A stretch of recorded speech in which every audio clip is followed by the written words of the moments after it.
নমস্কার বন্ধুরা, আপনারা দেখছেন রিয়া এপি ব্লগ।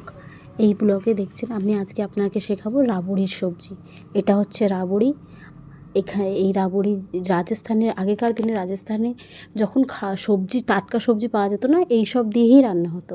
আমি এখানে দুটো আলু ঘষে নিয়েছি, গ্রেট করে নিয়েছি। করে নেওয়ার পরে এই তরকারিটা বানাবো। আর দুটো টমেটো নিয়েছি। রাবড়ি, দুটো টমেটো আর দুটো আলু। আর টমেটোটাকে কুচি কুচি করে কেটে নেব।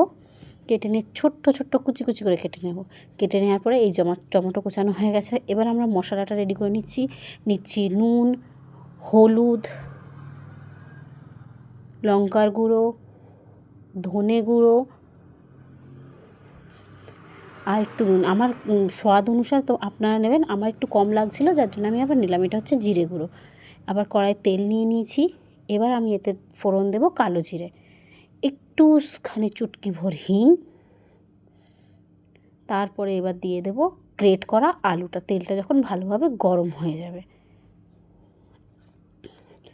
আপনারা চাইলে পেঁয়াজ দিয়েও করতে পারেন, কিন্তু আলু দিয়ে করলেও ভালোই লাগে। নিরামিষ, যেহেতু আমার নিরামিষ হয়, যার জন্য আমি নিরামিষ রান্নাটা করছি। এইটা আমার বোন একটু ভিডিও ক্লিপ নিয়ে নিচ্ছিল সাথে সাথে। তারপরে যে আলুটা একটু ভাজা হয়ে গেছে হালকা মতন, তখন আমি ওতে দিয়ে দিলাম টমেটোটা দিয়ে নাড়াচাড়া করব। নাড়াচাড়া করলে কি হবে, টমেটোটা ওর সাথে ম্যাশ হয়ে যাবে। তারপরে আমি ওতে একটু জল দিয়ে ভিজিয়ে রেখেছিলাম, যেহেতু মশলার গুঁড়ো একটু ভিজিয়ে রাখলে ভালো হয়। ওইটাই স্কিপ করে গেছি, কোনো ব্যাপার না। আপনারা চাইলে ভিজিয়েও রাখতে পারেন কিংবা এমনিও দিতে পারেন।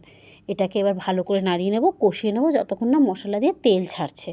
তেলটা যখন ছাড়বে তখন এই যে তেল ছেড়ে গেছে, দেখুন আমি দেখাচ্ছি, তেল ছেড়ে গেছে, তার মানে আমাদের মশলাটা হয়ে গেছে। এর মধ্যে আমি এবার জল দিয়ে দেবো পরিমাণ মতন। যেহেতু রাবড়িটা ভিজবে, যার জন্য এটাকে একটুখানি জল দেবো, একটু বেশি জল দেবো। যেই জলটা ফুটে গেছে, এবার আমি রাবড়িটাকে দিয়ে দেবো। আপনারা এই রাবড়িটাকে দিয়ে একটুখানি মিডিয়াম আঁচ করে নাড়িয়ে দিয়ে, একটুখানি মিডিয়াম আঁচ করে এটাকে ঢাকা দিয়ে দেবেন। ঢাকা দিয়ে দিলে কী হবে, এটা একটু ভালো করে ফুটলে ভালো সুন্দর হয়ে যাবে জিনিসটাকে। এবার ঢাকা দিয়ে দিচ্ছি। এবার আমি যখন দেখছি তরকারিটা হয়ে গেছে, হওয়ার মুখে, তখন আমি একটু কস্তুরি মেশি হাতে ঘষে দিয়ে দিলাম। তাতে কী হবে, একটা সুন্দর সেন্টও আসবে আর একটু টেস্টটাও ভালো লাগবে। আর এটা একটু টক জাতীয় তরকারি, তো খুব ভালো লাগে কস্তুরি মেথির জিনিসটা। এবার তরকারিটা হয়ে গেছে, দেখুন। আমি এবার নাড়িয়ে এবার দেখে নিচ্ছি ঝোলের কনসিস্টেন্সিটা দেখে। এবার আমি দেখুন, আমি আমার তুলে দিলাম বোনকে। এবার বোনটা খেয়ে বলবে কেমন হয়েছে। এই দেখুন, বোন আমার খেয়ে নিচ্ছে। খেয়ে নিয়ে এবার ও রিভিউ দেবে কেমন হয়েছে তরকারিটা।